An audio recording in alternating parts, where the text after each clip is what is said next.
अस्सलाम वालेकुम नाज़रीन, पाकिस्तान प्रॉपर्टी लीडर्स में राना अदनान मुदस्सर। आज हमारी वीडियो का टाइटल आप लोग पढ़ चुके होंगे, dark side of Bahria. In fact different किस्म के सवालात हमारे कस्टमर्स की तरफ से मसूल हो चुके हैं, जिस पे हम कमेंट करते रहते हैं और सवालात भी मेरा ख्याल है कि पुराने ही हैं और मेरे आंसर्स भी कोई डिफरेंट या नए नहीं होंगे, वही पुरानी बातें होंगी, लेकिन कुछ नए अंदाज में करने की कोशिश करूँगा।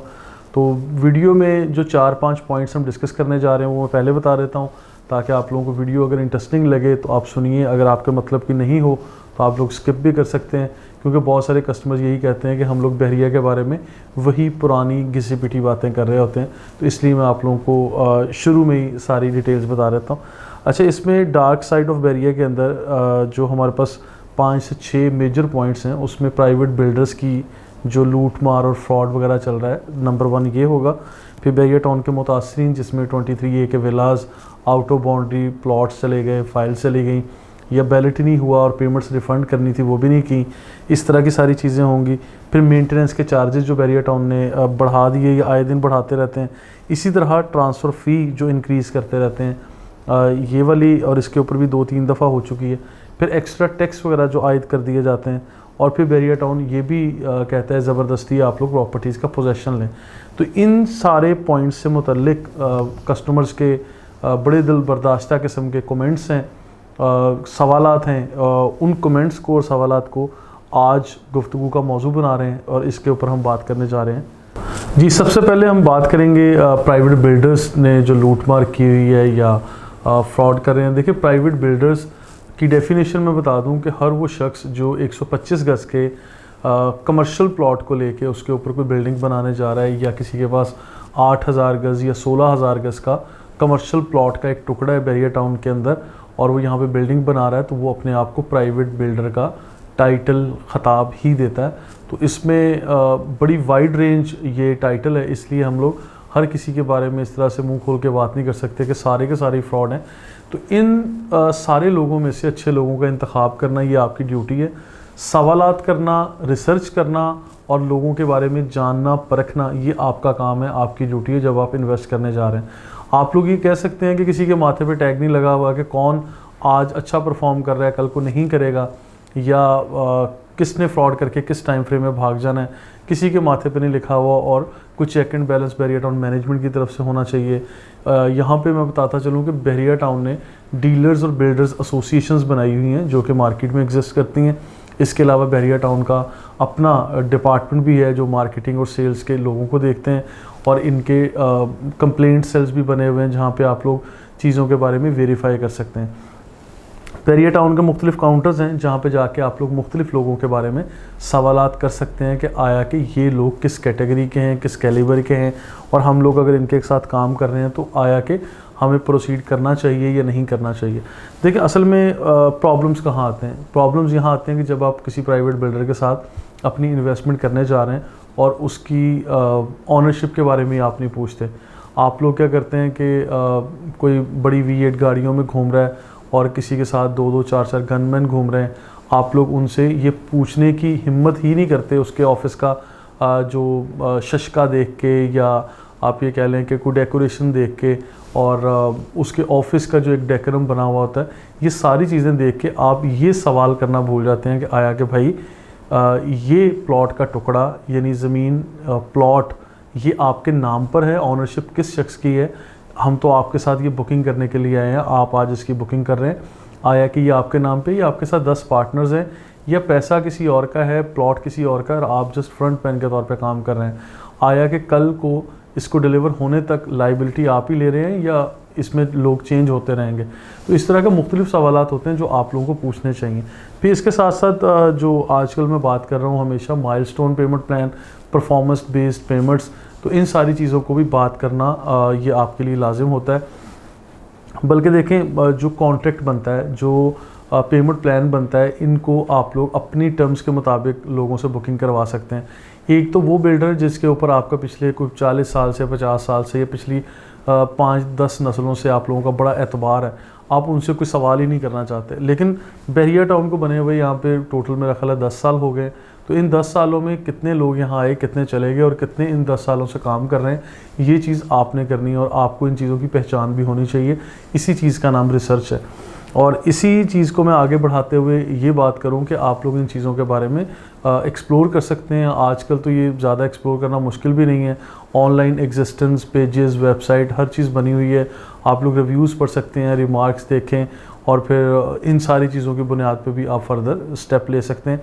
और फिर आजकल वीडियो का दौर है कि सोशल मीडिया का दौर है, जिसमें बहुत सारे लोग जो है वो अगर कोई गलत काम कर रहे हैं तो मेरा ख्याल है कि वो स्क्रीन पर ज़्यादा देर रह नहीं सकते और वो फिर मार्केट में कैसे एग्जिस्ट करेंगे या लोगों के साथ फर्दर कैसे कंटिन्यू करेंगे।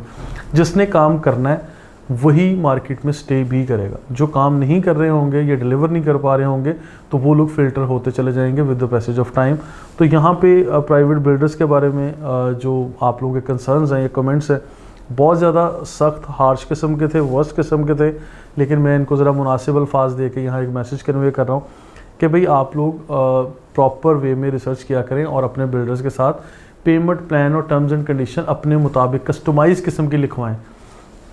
आप अपने लॉयर से कंसल्ट करें, आप लेके आएँ अपना राइटअप और उसके मुताबिक आप अपने बिल्डर के पास जाएंगे, ये मुझे टर्म्स एंड कंडीशन चाहिए, इसके मुताबिक मुझे आप करके देते हैं तो मैं आपके साथ चलता हूँ। अगर लोग आपकी बात नहीं मानते, ठीक है, या इस तरह की चीज़ों के, और आपकी बातें भी जायज़ होनी चाहिए। अगर आपकी कोई नाजायज़ बात मान रहा है और बिल्कुल ही हर चीज़ के ऊपर लेट डाउन हो रहा है तो उस बंदे से भी बचिएगा, ठीक है, कि वो भी फिर मुझे लगता है कि जो आपकी ही सारी मानता जा रहा है वो जायज़ नाजायज़, तो वो भी पता नहीं डिलीवर करेगा कि नहीं। तो इन चीज़ों से भी आपने बचना है। और लिहाजा आप लोगों को मैसेज यही है कि आप लोग मुनासिब अंदाज में, जस्टिफाइड वे में जो लोग काम कर रहे हैं और डिलीवर करने की नीयत रखते हैं, आप लोग उनको काम देखिए और उसके मुताबिक फिर फर्दर चीज़ें डिसाइड करें।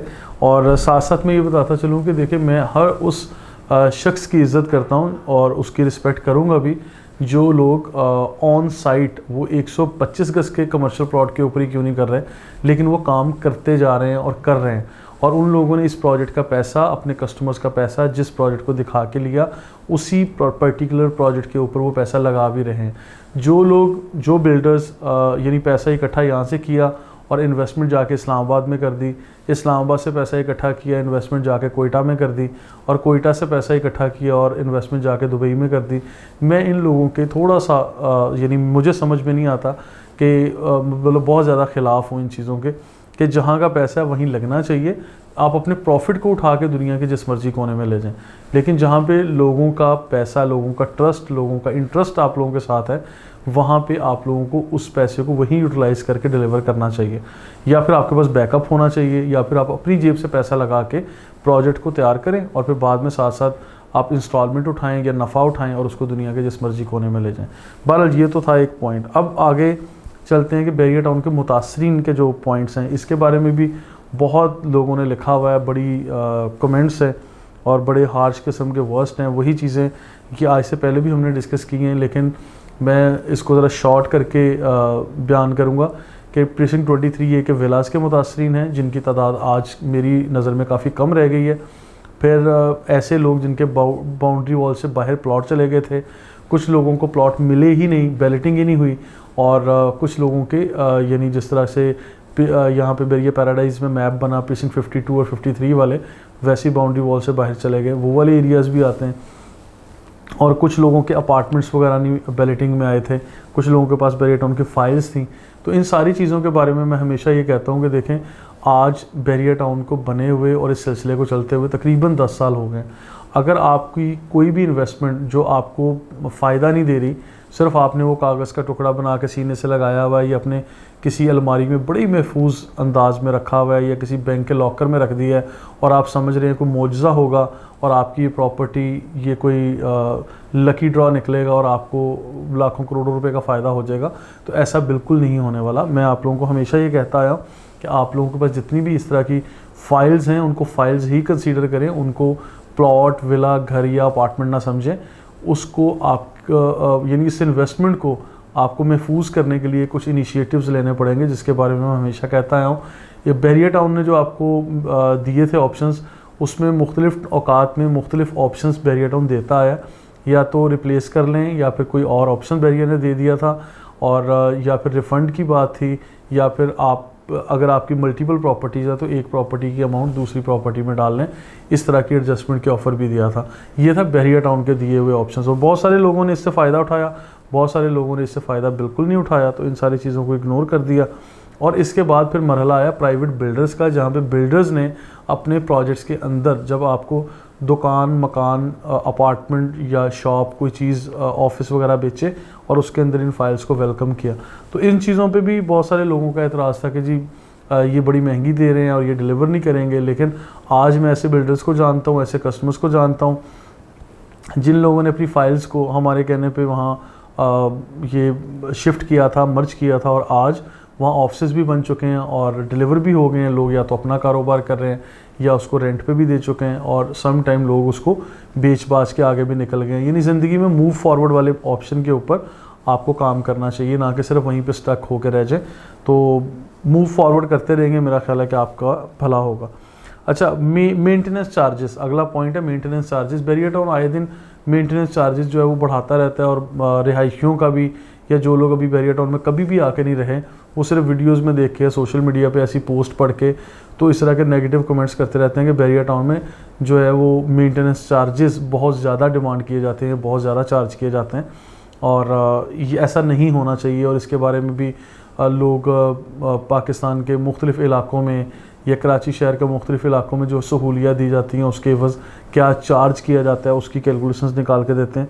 देखिए, इसके बारे में मैं सिंपल सी बात करता हूँ कि बहरिया टाउन ने जितना ज़बरदस्त लाइफस्टाइल आपको दिया, और उसके एवज़ अगर मेंटेनेंस चार्जेस चंद हज़ार रुपये आप लोगों से चार्ज किए जा रहे हैं, तो मेरा ख्याल है कि ये कोई बुरी बात नहीं है। आप लोगों को अगर कोई सोसाइटीज़ बहरिया टाउन के अलावा, अगर मैं कोई सोसाइटीज़ की बात करता हूँ, तो वो देखिए एक डब्बा नुमा सोसाइटीज़ होती हैं जिसके अंदर बहरिया टाउन की ग्रैंड मस्जिद नहीं होती, आईफल टावर नहीं होता, डांसिंग फाउंटेन नहीं होता, पाकिस्तान की सबसे चौड़ी सड़क नहीं होती। यहाँ पे आपको और हज़ारों किस्म की एंटरटेनमेंट का जो मवाद दिया गया, ये चीज़ें नहीं होती।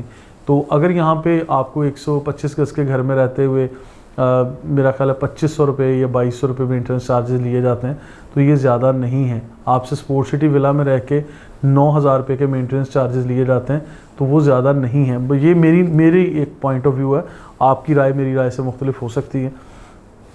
अपार्टमेंट में अगर रह रहे हैं तो आपसे वहाँ भी मेरा ख्याल है कि 2000 या 2200 रुपये के करीब चार्जेस डिमांड किए जाते हैं 2 बेडरूम अकोमोडेशन में। और इसी तरह अगर 200 गज़ के घर में रह रहे हैं तो वहाँ भी 2800 या 3000 रुपये के लगभग आपसे ये अमाउंट चार्ज की जाती है। एग्जैक्ट मुझे फिगर नहीं पता, लेकिन इसके लगभग ही अमाउंट आपसे चार्ज की जा रही होती है। और इसी तरह अगर 500 गज़ का घर है, 1000 गज़ का घर है, तो बिलतरतीब कुछ ना कुछ आपके चार्जेस बढ़ते चले जाएंगे। अब इसके अलावा ट्रांसफ़र फ़ी इंक्रीज़ कर दी गई और टैक्स आयद कर दिए गए। ट्रांसफ़र फ़ी देखें, बहरिया टाउन ने पहले भी 2-3 दफ़ा बढ़ाई है, अब फिर बढ़ाई है, और इस चीज़ पे ऑब्जेक्शन या एतराज़ होना चाहिए, बिल्कुल ठीक है, लोग करते हैं। लेकिन इसके लिए अब बहरिया टाउन का हेल्पलाइन भी दिया गया है, या इनकी वेबसाइट्स वगैरह पे या कहीं भी आप लोग अपना प्रोटेस्ट रिकॉर्ड करवा सकते हैं। हो सकता है बहरिया टाउन ये ट्रांसफ़र फ़ी या मुख्तलिफ़ चीज़ें इसको रिड्यूस कर दे। लेकिन जो लोग इन्वेस्टर या ट्रेडिंग के लिए या इस तरह से मार्केट में आते हैं, उन लोगों के चेक एंड बैलेंस के लिए या इन चीज़ों को कम करने के लिए, ताकि एंड यूज़र को वेलकम किया जाए, तो भी इन चीज़ों की मैं समझता हूँ कि बहरिया टाउन इस तरह के इनिशिएटिव लेता रहता है। और ट्रांसफ़र फ़ी का बढ़ाना मेरा ख्याल है कि ये भी वजह हो सकती है कि इतने बड़े सेटअप को उनको मेंटेन रखना है, उनको भी पैसा कमाना है, तो इस तरह से ये लॉजिक हो सकती है, जो मुझे लगता है। मैं अपनी राय दे रहा हूँ, लेकिन आए दिन बढ़ाते रहना, एक साल में 2-2, 3-3 दफ़ा बढ़ाना भी गलत है। तो इस पे बहरिया टाउन को भी ऑब्वियसली सोचना चाहिए, क्योंकि मैं इन वीडियो के तवस्सुत से ही मैसेज अपने कस्टमर्स को देता हूँ, और इन वीडियो के तवस्सुत से ही मैं मैसेज बहरिया टाउन मैनेजमेंट को पहुँचा रहा होता हूँ। तो बहरिया टाउन मैनेजमेंट से रिक्वेस्ट है कि आप लोग इन चार्जेस को, वो टैक्स की मद में हो, ट्रांसफ़र फ़ी की मद में हो, मेंटेनेंस चार्जेस की मद में हो, या और भी दूसरे तीसरे जो आप लोग चार्ज कर रहे हैं, उनको रिड्यूस करें, ताकि रिहायशियों को सहूलियात मिलें और फिर नए आने वाले लोगों को मोटिवेशन भी मिले। और आगे चलते हैं, जो टैक्स हैं, देखें टैक्स जो इंक्रीज़ किए गए हैं उसमें मेरा ख्याल है कि बहरिया टाउन मैनेजमेंट का कोई इतना हाथ नहीं है। वो तो FBR federal board of revenue के टैक्सेस हैं, जो कि सेलर और बायर के ऊपर चार्ज किए जाते हैं, फाइलर, नॉन फाइलर, और मतलब कौन कितने अरसे से टैक्स पे कर रहा है, नहीं कर रहा, अपनी फ़ाइल रिटर्न फाइल कर रहा है या नहीं, तो तो वो चीज़ें बहरिया के कंट्रोल में भी नहीं है, तो वो बहरिया टाउन तो ख़ुद भी हैवी टैक्स पे करता ही होगा ऑब्वियसली। तो इस तरह से जो इन्वेस्टर्स हैं, क्लाइंट्स हैं, प्रॉपर्टी होल्डर्स हैं, जो भी एंड यूज़र्स हैं, तो वो लोग ऑब्वियसली टैक्स अप्लाई उन पे होंगे और वो पे भी करते होंगे। खैर ये टैक्स बहरिया टाउन अपनी तरफ से कोई नहीं अप्लाई कर सकता, क्योंकि ये कोई जगह टैक्स नहीं है, ये तो गवर्नमेंट की तरफ से आयद करदा ये टैक्स हैं जो देने ही पड़ेंगे। अच्छा, बहरिया टाउन, अब एक अल्फाज लिखे हुए हैं जो मैं आपको पढ़ के सुना देता हूँ कि कुछ लोगों ने लिखा हुआ है बहरिया टाउन की बदमाशी है। वो बहरिया टाउन ये कह रहा है कि पोजेसन लाजमी लें। अच्छा देखिए, पोजेसन के बारे में ये हमारा आखिरी पॉइंट है, इसके बाद मैं इजाज़त चाहूँगा। इस पॉइंट पे मैं इस तरह से कमेंट करता हूँ कि बहरिया टाउन ने आज से कुछ 10 साल पहले, 8 साल पहले, 6 साल या 5 साल पहले आप लोगों को एक प्रॉपर्टी ऑफ़र की।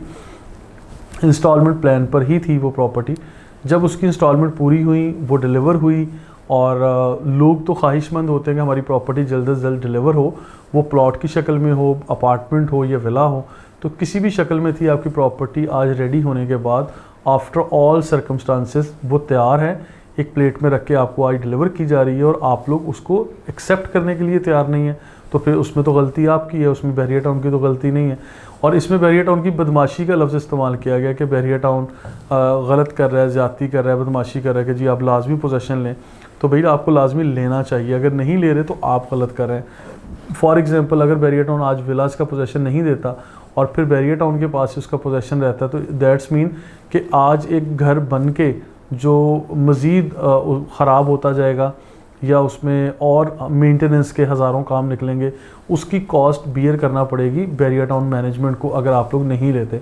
अगर आप ले लेंगे उसका पोजेसन, आप किराए पे दें, खुद रहें, आप उसको आगे बेच दें, वो फिर आपकी सरदर्द है। आप लोगों को चाहिए कि अपनी प्रॉपर्टी का कम से कम कब्ज़ा तो हासिल करें। आपकी किराए पे देने की ऑप्शन भी मौजूद है मार्केट में, सेल भी हो सकता है फर्दर, आपने खुद शिफ्ट होना है तो एक बड़ी ज़बरदस्त बात है। और फिर 6 माह तक बहरिया टाउन इसकी मेंटेनेंस की वारंटी देता है, और उसके बाद फिर आपने ख़ुद उन चीज़ों को मेंटेन करना है। और इसी तरह प्लॉट की शक्ल है कि अगर प्लॉट किसी भी एक पर्टिकुलर प्रीसिंक्ट में आपने प्लॉट ख़रीदा था, आज वो पोजेसन के लिए तैयार है, भले आपने मकान नहीं बनाना, लेकिन पोजेसन और यूटिलिटीज़ के पैसे आप पे करके 100% अलॉटमेंट के साथ अपने डॉक्यूमेंटेशन को तैयार करें। ये वही पॉइंट है जो मैं हमेशा कहता हूँ कि सिक्योर योर प्रॉपर्टीज़, अपनी प्रॉपर्टीज़ को सिक्योर करके रखें। उसके बारे में जितने भी इस तरह के एक्स्ट्रा चार्जेस होंगे वो पे करने के बाद अलॉटमेंट हासिल करें और इसको महफूज अंदाज में अपने पास रखें, ताकि कोई भी नया टैक्स, नई पॉलिसी आपकी इन प्रॉपर्टीज़ को असरअंदाज ना करे। क्योंकि अगर महंगाई होगी, नए टैक्स अप्लाई होंगे, नए चार्जेस बढ़ेंगे, पोजेसन के चार्जेस बढ़ेंगे या ट्रांसफ़र फ़ी वगैरह बढ़ेगी, तो वो आपकी इन प्रॉपर्टीज़ को डिस्टर्ब या हर्ट नहीं करेगी। और फिर बहरिया टाउन ने जहाँ से पैसे कमाने हैं या जहाँ से रेगुलर इनकम लेनी है, तो ऑब्वियसली वो इन प्रॉपर्टीज़ को हैंड ओवर करके ही उनको इनकम हासिल होगी। तो वो आपका अपार्टमेंट हो, आपका प्लॉट हो, आपका विला हो, आप लोगों को लाजमी, ये मेरा सजेशन भी है कि आप लोगों को लाजमी तौर पे इसका पोजेसन हासिल करना चाहिए, और फिर अपनी मर्ज़ी के मुताबिक आप फर्दर फ़ैसला कर सकते हैं कि आपने करना क्या है। अच्छा, तो नाज़रीन, इस हमारी वीडियो का टॉपिक था dark side of Bahria town, और इसमें बहुत सारे पॉइंट डिस्कस हुए हैं। मैं हमेशा कहता रहता हूँ कि कोई भी ऐसी बात जो आप लोग शेयर करना चाह रहे हैं कमेंट बॉक्स में लिख दिया करें, ताकि फिर फर्दर आने वाली वीडियोस में हम लोग गुफ्तगू बनाते हैं। तो आज की ये वीडियो स्पेशल आप लोगों के फीडबैक के मुताबिक ही थी। यही वो 5-7 पॉइंट्स थे जो आप लोगों ने डिस्कस किए, तो मैंने ये मुनासिब समझा कि इसको dark side of Bahria town के टाइटल के साथ ही डिस्कस किया जाए, क्योंकि ये सारी की सारी बड़ी डिप्रेसिंग किस्म के कमेंट्स थे, जिसको मैंने ज़रा मुनासिब अल्फाज दे के आपके सामने सम अप करने की कोशिश की। अगर आपको वीडियो पसंद आए तो ज़रूर लाइक और सब्सक्राइब करें, हमारा यूट्यूब चैनल सब्सक्राइब कर लें, सोशल मीडिया पेजेस भी, you can follow us on social media. Once again, thank you so much.